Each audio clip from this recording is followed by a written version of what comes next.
Perjalanan hidup seseorang tak ada yang tahu. Bahkan, bisa saja menemukan hal-hal yang ia cari di tempat yang tak pernah terpikir sebelumnya. Nama besar Samsung yang dikenal masyarakat Indonesia saat ini ternyata tidak lepas dari tangan dingin Lee Kang Hyun, warga Korea yang menjadi Vice Presiden Samsung di Indonesia. Ternyata perjalanan karir Lee dan kecintaannya terhadap Indonesia berawal dari ajang pena. Saat itu pria ini mempunyai sahabat pena yang berasal dari Indonesia.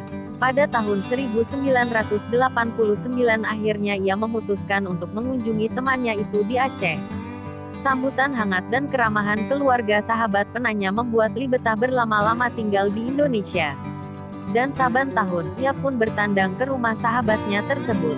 Bahkan ketika sudah kembali ke Korea ia selalu mengingat kebaikan dan keramahan orang Indonesia yang membuat Lee berniat untuk kembali lagi. Lee mengaku punya keinginan kuat untuk bekerja di Indonesia. Karena itu, ketika diterima di Samsung pada 1991, ia menyampaikan hasratnya tersebut.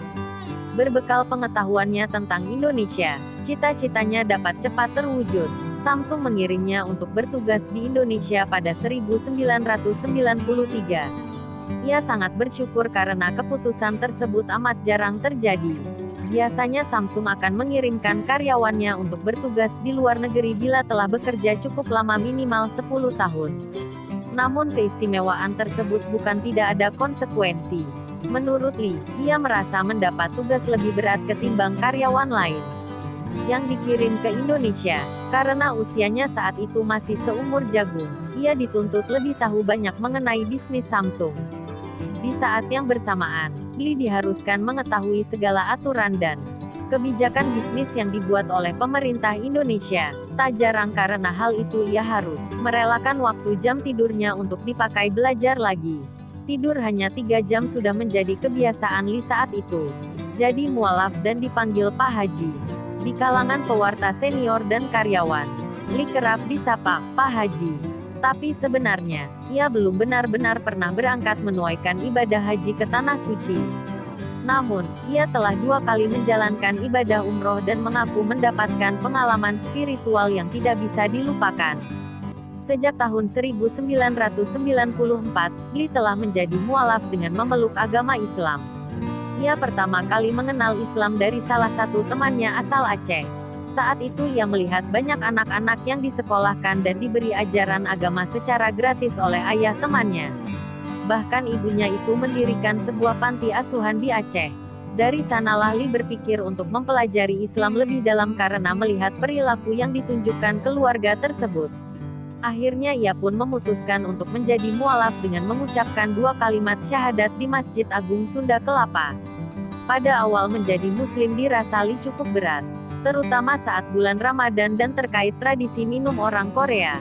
Namun seiring waktu, hal tersebut tak lagi sulit lagi karena teman di Korea Selatan sangat menghormati keputusan Lee. Sejak tinggal secara permanen di Indonesia, banyak hal yang ia telah dapatkan.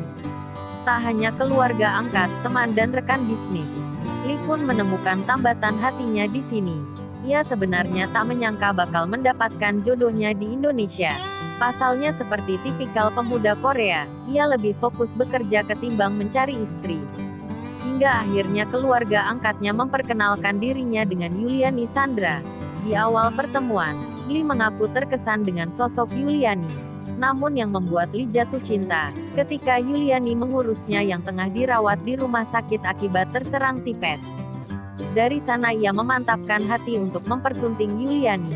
Namun niatannya tersebut terhalang saat orang tua Yuliani tak memberi lampu hijau ketika tahu-tahu calon mantunya orang Korea. Maklum saat itu, orang tua Yuliani masih menganggap orang Korea dengan stigma negatif. Lee tak lantas menyerah. Ia pelan-pelan menunjukkan dan membuktikan hal tersebut cuma isapan jempol. Hati mertuanya pun luluh dan restu didapat. Lee dan Yuliani melangsungkan akad nikah pada 1996.